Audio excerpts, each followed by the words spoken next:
Αδερφέ μου, τι έχεις? Θα μας τιμωρήσει ο Θεός.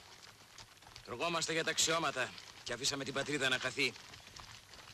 Κανείς δεν μπορεί να ψυχώσει πια τον κόσμο. Κανείς.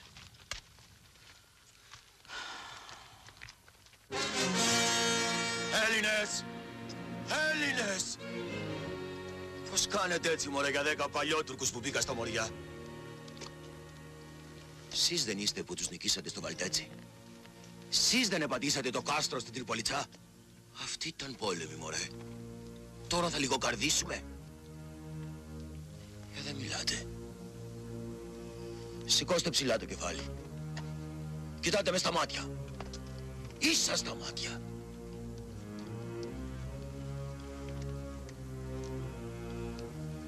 Έτσι. Να είστε σίγουροι πως ταχιά πάλι εμείς θα είμαστε νικητές. Ελάτε μαζί μου.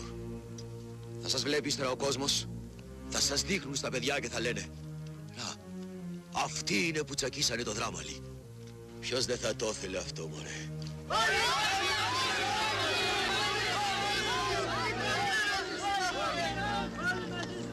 Η σωτηρία της πατρίδος είναι στα χέρια σου.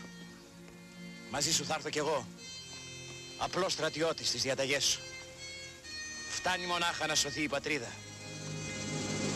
Εδώ λοιπόν! Πάμε!